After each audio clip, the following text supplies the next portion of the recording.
You've been resting for 10 months, maybe a year. You've stopped running, you've stopped lifting. You went to a doctor's office and they probably told you to wait. Just give it more time. But you've given it time. So why do your tendons feel like they're stuck in permanent breakdown? There's a lie at the heart of tendon recovery. The idea that feeling no pain means you're healed. And it's just one of the 3 mistakes that quietly push people from a simple tendon injury into months and sometimes years of chronic tendinopathy. Today, I'm going to walk you through all 3, show you exactly how recovery goes wrong at each turn, and how to get out. To understand tendon recovery, you have to understand how tendons get damaged in the first place. Think of your musculoskeletal system like a high-performance car. Your muscles are the engine, powerful with an incredible blood supply. You can see it in the bright red color of muscles. When you train, your engine gets an upgrade fast. Muscles adapt quickly. Your bones are the tires. They are what actually creates movement. Muscles contract to move bones, and it allows you to lift, sprint, and push the limits. Your tendons, they are the only thing connecting the engine to the tires. When the engine fires, your tendon catches that force and transfers it to the bone. But here's the problem. The engine upgrades way faster than the connection. So when you train relentlessly, you keep loading the engine without realizing the transmission is about to give out. What you get as a result is a set of micro tears. Not a rupture that needs surgery, but it still hurts. So you rest. A few days pass, maybe a week. The pain fades.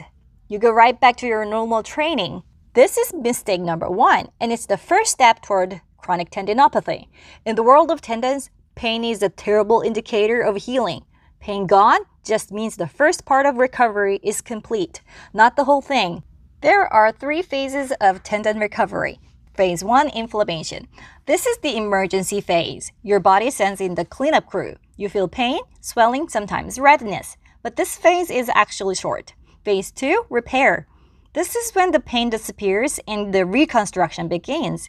Your body starts laying down new collagen bricks. But this early collagen produced during phase 2 is pretty weak, like temporary framing before the steel beams and concrete go in. Phase 3, remodeling. This is the final phase where the weak collagen actually gets replaced by steel cable collagen. This can take 3 to 6 months to complete. And guess what? Most people don't wait until phase 2 and 3 are complete before they go hard again. They start overloading the tendon the moment phase 1 is done because the pain is gone. But I'm telling you, a tendon can be pain-free and still be broken. So what happens when you start pushing again during phase 2? The tendon never reaches the steel cable state. You keep lifting, running, loading, and fast movement is especially damaging at this stage. This is mistake number 2. You move on with your goal.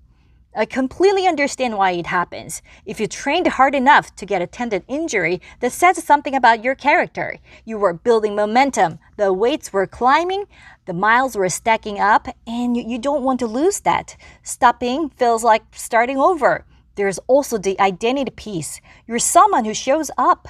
Quitting isn't in your blood. But the absence of pain does not mean the tendon has healed. Push too hard and you'll go right back to phase 1. The pain returns and this time you feel kind of lost. You wonder if you didn't rest long enough. But then you hear experts say that rest alone will not strengthen the tendon. You're supposed to be doing isometrics and heavy slow resistance training. How many seconds up and down, at what percentage of your max, and don't forget to check the pain scale, and on and on. That's when the confusion sets in. Am I doing it right? Is this the right load? Should I go harder? Is this degree of pain okay? And most importantly, until when should I keep doing this? And that leads to mistake number 3. Mistake number 3 is never finding the right timing. When to start loading, when to push harder, when to back off, and when to finish up. The standard playbook about heavy, slow resistance training isn't wrong, but it fails people because the exact timing is never made clear. Here, I'll give you the simplest way to think about it in your everyday training. Once the immediate pain is gone, start loading. Phase 2 has begun, and the only way to convert weak early collagen into stronger tissue is to give it a physical squeeze. Start with whatever weight feels comfortable. Don't do motions at first. Do static isometric holds. Wall sits, bridges, whatever applies to your specific tendon injury. Hold the position if you feel pain, stop there, and reduce the load the next day. If it doesn't hurt the next day, gradually increase the weight up to 70% of your max and the duration up to 30 seconds. Once holding still no longer causes pain, switch to slow movement. 3 seconds of contraction, 4 seconds of relaxation. It has to be slow. That's what signals to the tendon that it needs to build a stronger rope. As you increase the load, having a dull ache or deep loaded feeling is okay. Sharp pain is not. How long do you have to do this? At least 3 months, up to 6. I know that's a long time, and that's exactly how people get stuck in the loop. They either stop too soon or push hard too early. In the end, they never actually fully complete phase 3. They cycle back and forth between phase 1 and 2 over and over. What do they get? A tendon with the stiffness, the tightness, flare up, and the compromised range of motion. That's when the tissue starts to become pathologically altered. The collagen architecture is disrupted. Abnormal blood vessels grow into the tendon. Nerve distribution changes, causing what's known as neuropathic pain. At this point, the tissue doesn't respond to loading the way healthy tissue does. You can do all the right exercises, and the signal just doesn't land. The rehab isn't failing because you're doing it wrong. It's failing because the tissue isn't in a state where it can respond. If you're in this state, which need even more exercise, you need to reset the environment first.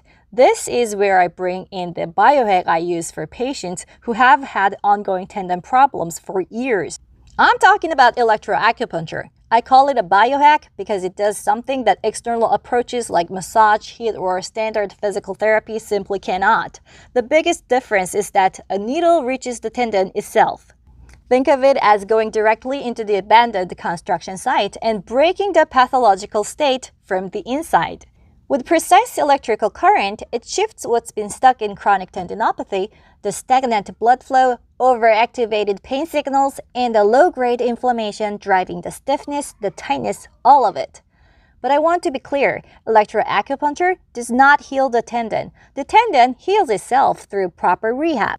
I've been saying that this whole video. What electroacupuncture does is change the conditions so that healing can actually happen. It's not a shortcut that lets you skip rehab. Rather, it creates a new entry point that makes your work actually count and possibly make it work faster.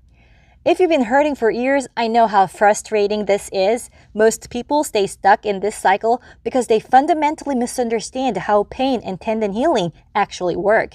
But I'm telling you today, your tendons can heal. You just need the right map and the right tools to get there. The map is understanding 3 phases and respecting the timing of each one. The tools are the right loading, and when the tissue is too far gone to respond, bring a game changer. That is precise stimulation with electroacupuncture to reset the healing environment. Lastly, if you want to make sure that you're on the right track, there's one more thing you need to know, a common misconception about steroids that could quietly be working against your tendon recovery. I posted a previous video about it, but I'll put it again in this related video. Hope you enjoy it. I'll see you in the next video.